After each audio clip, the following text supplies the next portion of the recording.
Azad Samaj party के राष्ट्रीय core committee के मेंबर, डीपीएसएस के संस्थापक, आडंबर और पाखंडवाद के खिलाफ बुलंद आवाज मान्यवर दामोदर यादव मंडल जी को, दामोदर यादव जी मंडल जी आए और हम सबको संबोधित करें। जोरदार तालियों। दामोदर यादव जिंदाबाद, दामोदर यादव जिंदाबाद, जिंदाबाद जिंदाबाद। दामोदर मंडल जी जिंदाबाद। आपकी जिंदाबाद में दम नहीं दिख रही, कम लगा रहे हो तुम लोग नारे, क्या बात है? डरते हो क्या राजा वाजा से? नहीं डरते? अच्छा एक बात बताओ, हम तुम्हारे साथ हैं।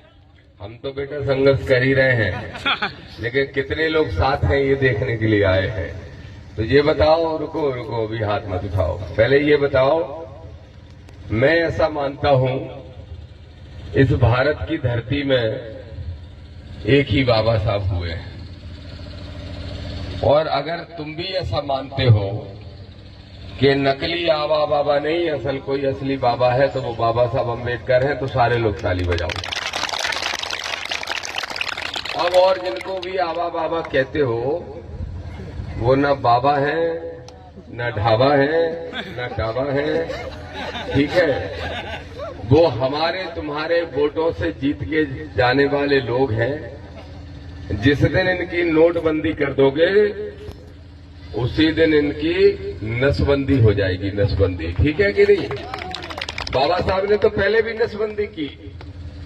बाबा साहब ने पहले, आप सब राधोगढ़ के लोग कब जागेंगे, कब सोचेंगे, कब संभलेंगे मुझे नहीं पता, लेकिन जब बाबा साहब ने संविधान बनाया उसके पहले तो रानी के पेट से राजा पैदा होता था।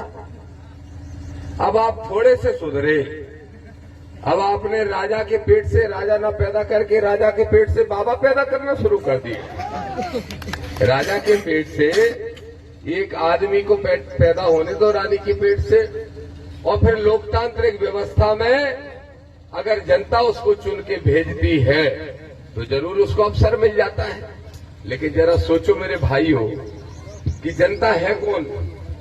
आप और हम बहुजन जो बार बार बहुजन बहुजन कहते हैं, जरा बताओ यहां हाथ उठाना, पिछड़े वर्ग के लोग कितने हैं? सिर्फ वही हाथ उठाना, 8-10 लोग मात्र, 12-15, चलो 15 मान लिए। अब बहुजन कैसे बनोगे? सिर्फ जाटव अकेला जय भीम बोलता रहेगा या अहिरवार अकेला बोलता रहेगा तो फिर बहुजन कैसे बनेगा? ये आपकी विधानसभा में बड़ी संख्या में पिछड़ा वर्ग की भी जातियां हैं, यहाँ यादव भी हुए, यहाँ ठाकर भी है, कुशवा भी होगा, पाल भी होगा, गुर्जर भी होगा, सब होंगे। लेकिन जब तक ये पिछड़े वर्ग के लोग बाबा साहब को माला पहना के इनका सम्मान नहीं करेंगे तब तक आपको नकली बाबाओं से ही काम चलाना पड़ेगा। सही है कि नहीं? अब ये जुड़ेंगे कैसे? इनको जोड़ने का ठेका दामोदर यादव और अनिल गुर्जर ने लिया है। हमने तय किया है कि पिछड़े वर्ग के लोगों को संविधानवादी और अम्बेडकरवादी बनाने का काम करेंगे। अब मैं कह रहा हूं, मेरी आवाज तो सोशल मीडिया के माध्यम से सब जगह पहुंचेगी। सुन लो, दामोदर यादव मंडल कह रहा है राधोगढ़ की धरती पे खड़ा होके, मेरे यादवो जरा सोचो, यादवो सबसे पहले आप सोचो, बहुत बड़े ताकतवर बनते हैं, यादव लाठी वाले बनते हैं, ठाकुर बनते हैं। अगर वास्तव में ठाकुर हो तो इस किले वाले के यहां कोई रिश्ता करके दिखाओ तो हम मान जाएंगे कि तुम ठाकुर हो। दिखाओ, नहीं तो फिर नकली ठाकुर हो। और मैं कह रहा हूं, इस चक्कर में क्यों पड़े हो ठकुरास की ठसक में मत पड़ो। बाबा साहब ने जो संविधान लिख दिया, अब तो चाहे ठाकुर हो, चाहे दिग्विजय सिंह हो, चाहे दिग्विजय सिंह का बेटा हो, चाहे गांव में रहने वाला एक बाल्मीकि समाज का आदमी हो, सबका सम्मान और सबका अधिकार बराबरी का है। बाबा साहब बराबरी के बना के गए, फिर भी तुम बराबर नहीं बनना चाहते। राजा साहब हुजूर हुजूर हुजूर, क्या है ये हुजूर? एक ही हुजूर है जो हमारे सामने नीले झंडे के सामने जिनकी फोटो लगी है, जिनकी तस्वीर लगी है। अगर इनको मानोगे तो खुद राजपाट करोगे, और इनको मानने की जगह उनको मानोगे तो गुलामी कर रहे हो और जिंदगी भर गुलामी करते रहोगे। ये दामोदर कहने आया है। जरा सोचो यादवों, सबसे पहले यादवों से कहूंगा, यादव ही जंगल से निकल आए तो यादव का लठ जरा सीधा हो जाए। लाठी यादव की बहुत ताकतवर होती है, लेकिन चलती गलत दिशा में। मानवर कांसीराम साहब कहते थे, वैसे ही मैं समझाता हूं कि यादव की जो लाठी है वो मजबूत है, तेल पिला के मजबूत कर रखी है, लेकिन चला रहे हो अपने भाई बंदों पे। अब मैं कहता हूं लाठी को जरा उल्टा कर दो यादवों। और क्यों उल्टा कर दो? अरे मेरे यादवों, इतने शेर बनते हैं यादव हमारे भाई। चुटिया किसकी काटी गई भागवत पढ़ने पे? किसकी? यादव की। वो भी कहां? इटावा में, जहां अखिलेश यादव जी का गढ़ है, माननीय मुलायम सिंह यादव जी का गढ़ है। कथा पढ़ने गया, भागवत पढ़ने गया, और पंडित जी ने उसकी चुटिया काट ली। इतने में ही तसल्ली नहीं हुई, वो जो उस घर की मालकिन थी पंडितायन, उनका मूत्र का छिड़काव भी उस यादव के ऊपर किया गया। अब बताओ कहां गया फिर यादव का लठ? कहां चला गया? वो भी इटावा के अंदर। सोचो मेरे यादवों, जरा सोचो पिछड़े वर्ग के लोगों, दागी, रावत, कुर्मी, केवट, पाल, साहू, नाई, सब सोचो कहां है यादव की, कहां है पिछड़े वर्ग की कुसबा पाल तुम्हारी ताकत? और इतना ही नहीं, रीवा के अंदर पिछले महीने, आज से 1 महीने पहले, रीवा के अंदर एक रोहित यादव नाम के लड़के की चोटी उखाड़ दी। चोटी, जहां मोहन यादव मुख्यमंत्री है यादव जाति का, वहां भी यादवों की चोटी उखाड़ी जा रही है, क्योंकि इन मनुवादियों की सरकार है। तो दामोदर यादव कहने के लिए आया है, ये अम्बेडकरवादी दामोदर यादव मनुवादी मोहन यादव से कहना चाहता है, तुम तो यादवों की चोटी की रक्षा भी नहीं कर पा रहे हो। अरे मेरे बहुजनों, एक हो जाओ, मध्य प्रदेश के श्यामला हिल में बैठेंगे, इन मनुवादियों और सामंतवादियों को सबक सिखाने का काम करेंगे। अपनी लाठी की दिशा बदल दो। अभी चलाते हो जाटव पे, पटवा पे, और सब जातियों पे या अहिरवार पे, इसको जरा उल्टा तो कर दो मेरे यादवों। क्या कहते हो? भगवान श्री कृष्ण के वंशज हो। अगर भगवान श्री कृष्ण के वंशज भी मानते हो तो कृष्ण वंश के हिसाब से तो उन्होंने अपने मामई का वध कर दिया था कि नहीं कर दिया था? कंस कौन था? उनका मामई था। अरे उनने तो मामा का कर दिया था वध। तुम राजनीतिक वध कर दो किले मोहल्ले वालों का। कौन थे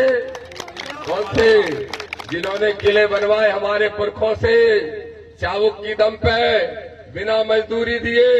ये जितने भी किले गढ़ी हैं, इन सब किले गढ़ी में हमारे पुरखों का पसीना और खून टपका है।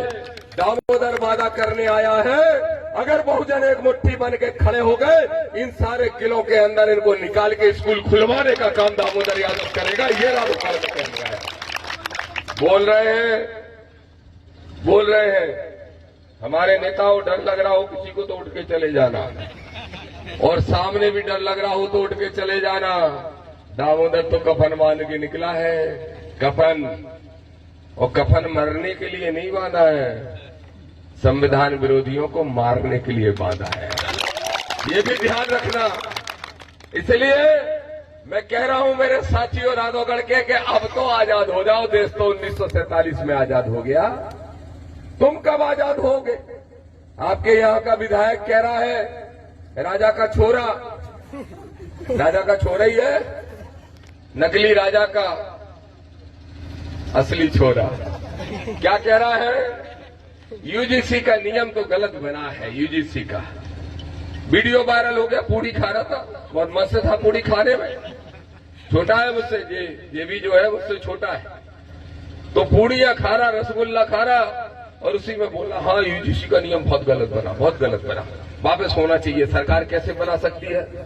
सुन ले जयवर्धन, तो यूजीसी का विरोध कर रहा भाई। यूजीसी का विरोध नहीं बल्कि ओबीसी का विरोध है, इस बात का ध्यान रखना। और ओबीसी में यादव भी आते हैं, किरार भी आते हैं, कुशवाहा भी आते हैं, दांगी भी आते हैं, पाल भी आते हैं, गुर्जर भी आते हैं। याद रखो, यही ओबीसी तुम्हें वोट बना के राजा बना के रखा है। और ये ओबीसी को हम समझाने आए हैं, बताने आए हैं कि मेरे पिछड़े वर्ग के लोगों, तुमने इनके किले महलों की रक्षा कर रखी है, नहीं तो ये हमारे अम्बेडकरवादी भाई जाटा वहरवार तो कब के जाग के तैयार हो गए अपनी संवैधानिक ताकत लेने के लिए। तुम इनका कवच बन जाओ तो दामोदर विश्वास दिलाता है कि जिनके सामने तुम आज भिखारी बन के खड़े होते हो, कल वो तुम्हारे सामने कटोरा लेने के खड़े होने के लिए मजबूर हो जाएंगे। बोलो मेरे राधोगढ़ के साथियों, शासक बनना चाहते हो या भिक्षुक बनना चाहते हो? बताओ, जवाब दो। शासक बनना चाहते हो? कितने लोग हाथ उठा के बताओ शासक बनना चाहते हो? सब शासक बनना चाहते हो? दादा उठा दो, चिंता नहीं करना। ये राजा रानी की दम नहीं है दामोदर के माँ के शुक्र हुए की। और हो तो चुनौती से कह रहे, बताओ इस राधोगढ़ में आके ऐसे कोई बोलता है और कोई नेता बोलते हैं? मैं बोल रहा हूँ और डंके की चोट पे बोल रहा हूँ। और सुन लेना, ए नकली फकली राजाओ, अगर मेरे एक कार्यकर्ता की तरफ आंख उठा के देखी तो अगली सभा तुम्हारे किले के अंदर करेंगे झंडा गाड़ के। गलती से भी एक कार्यकर्ता की तरफ आंख उठा के देख ली, नहीं उठाएंगे, जानते हैं। जाको लठ सही दिशा में चला जो असली हीर है, जाको लठ सही दिशा में चला जानत है। तो इसलिए मेरे भाइयों, ग्वालियर हाई कोर्ट परिसर में बाबा साहब की स्टेच्यू लगाना है और 4 मनुवादी वकील विरोध कर रहे हैं। इतने लोग विरोध कर रहे हैं कि अगर हम बहुजनों ने फूंक मार दी तो हवा में उड़ जाएंगे। हम तो संवैधानिक लोग हैं, बाबा साहब को मानते हैं। अगर लाठी लेके चले गए तो उनको तो फिर जगह भी नहीं मिलेगी, चटनी बन जाएंगे। लेकिन हम चाहते हैं, इसलिए मोहन यादव से कह रहे हैं, मोहन जी सुन लो, 14 मार्च को लगा दो। 14 मार्च के पहले बाबा साहब की स्टेच्यू ग्वालियर हाई कोर्ट में, नहीं तो 11 तारीख को दतिया आ जाओ सारे साथियों राधोगढ़ के। 11 से पैदल चलेंगे और 15 को मान्यवर कांसीराम साहब की जयंती के अवसर पर 15 मार्च को खुद 1 लाख लोग जाके ग्वालियर हाई कोर्ट में बाबा साहब की स्टेच्यू लगाने का काम करें। हम निकले हैं, नागपुर में दीक्षा भूमि गए थे, जहां बाबा साहब ने आडंबर पाखंड को छोड़ के अपने धर्म को परिवर्तन किया था। और ये दामोदर यादव भी चुनौती से कहता है, लोग कहते हैं धर्म विरोधी हो गए दामोदर। मैंने धीरेन्द्र शास्त्री नाम का एक लड़का है 28 साल का, जानते हो? जानते हो? देखो 2 बाबा हैं इस मध्य प्रदेश में जिनकी दुकानें बड़ी तगड़ी चल रही हैं। कौन सी दुकान है? धर्म की दुकान है। एक तो है पर्ची वाला, क्या नाम है बताओ? पर्ची वाला कौन है? जोर से बोलो, सब बोलो, सामने वाले बोलो। और एक है बेलपत्र वाला, कौन है जानते हो? अब बताओ, धीरेन्द्र शास्त्री ये कहता है, हमारे लोग कह रहे हैं दामोदर धर्म और बाबाओं की बुराई कर रहे हैं। अच्छा एक बात बताओ, धीरेन्द्र शास्त्री पर्चियां निकालता है, पर्चियां। तुम जाओगे, कहेगा तुम्हारी अर्जी लग गई, वे आ जाओ, नीले स्वापी हमारे आगे आ जाओ। फिर कहेगा, अगर महिला होगी तो कहेगी सास बहू की लड़ाई होती है। अब सास बहू की लड़ाई तो हर घर में होती है। फिर उसके बाद कहेगा मोड़ा मोड़ी की नौकरी की चिंता लग रही, वो तो सबको लग रही, तुम्हारे भैया ने बेरोजगार तो कर दिया नरेंद्र मोदी ने सबको। फिर उसके बाद एक टुकरिया से तो कह रहा बुजुर्ग अम्मा से, बोले क्या बीमारी है? बोले कैंसर, 4थी स्टेज का कैंसर। तो बोले कैसे ठीक हो? बोली दवाइयों से। बोले एक काम करो, गौमूत्र लो, उसमें हल्दी डालो और गाय मूत्र का 3 टाइम सेवन करो, ठीक हो जाओगी। डुकरिया बेचारी बातों में आ गई, उसने दवाई छोड़ के गौमूत्र का सेवन शुरू कर दिया, आज वो चली गई। अब इसने यात्रा निकाली, कौन सी यात्रा? बोला हिंदू यात्रा निकालेंगे। हिंदू हिंदू भाई भाई जात पात कहां से आई? कह रहा था कि नहीं कह रहा था? एक सड़क पे इसने यात्रा निकाली, तब मैंने कहा ये धीरेन्द्र शास्त्री तीसरे ही दिन बीमार हो गया। टीवी पे आ रहा, आज तक चैनल पे चल रहा, धीरेन्द्र शास्त्री महाराज बीमार हुए। हमने कहा क्या हो गया? बोले बुखार चढ़ गया तीसरे ही दिन। और बुखार चढ़ गया तो मैंने कहा ठीक कैसे हुआ? बोले डॉक्टर की दवाई से। मैंने कहा तू खुद तो डॉक्टर की गोली खा रहा, तुझे अगर इतना ही भरोसा है तो डॉक्टर की गोली क्यों खा रहा है? दामोदर फिर पूछ रहा है, अरे बीमार होता है, बुखार चढ़ता है तो डॉक्टर की गोली लेता है, गौमूत्र पी लेता और थोड़ा गोबर खा लेता और ठीक हो जाता तो हम मानता थे।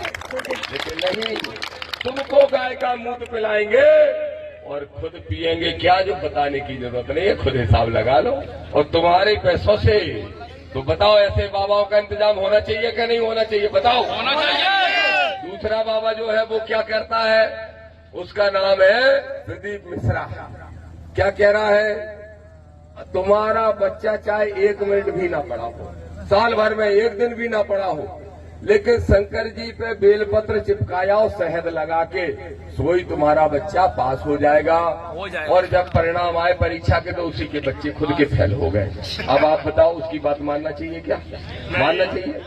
ये तुम्हें शिक्षा से दूर करते हैं, ये तुम्हें विज्ञान से दूर करते हैं, ये तुम्हें मेडिकल साइंस से दूर करते हैं, ये तुम्हें रोजगार से दूर करते हैं और धर्म का झूठा घंटा पकड़ाने की कोशिश करते हैं। मेरे बहुजन भाइयों, मंदिर के घंटा से उद्धार नहीं, तुम्हारा उद्धार स्कूल की घंटी से होगा।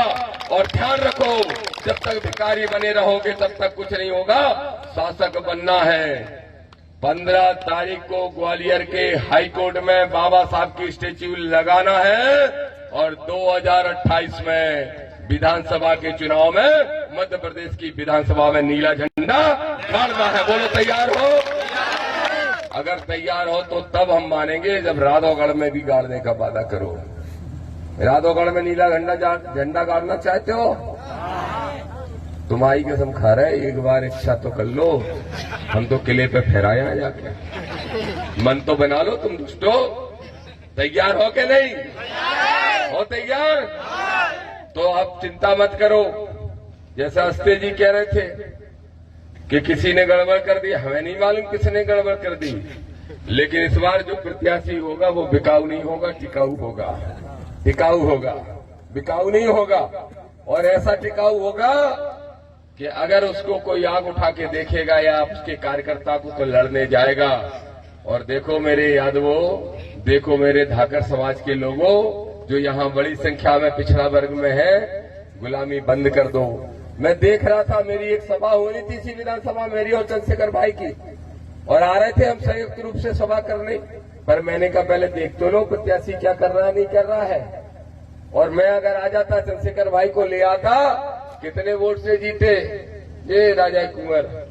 कितने? 4000? 2000 तो तय करने थे। एक सभा में हो जाता कि नहीं हो जाता? तो हम दामोदर वादा करता है, एक नहीं 4 सभाओं की जरूरत पड़ेगी तो 4 सभाएं करेंगे, लेकिन यूजीसी का विरोध करने वालों को घर बिठाने का काम करेंगे। जय भीम, जय भारत, जय भीम। कौन चल रहा है आरोन तक? वो हाथ उठाना जो चाह रहे हैं, बस भाई झूठे नहीं उठाना। चलो सब आगे आगे हो जाओ।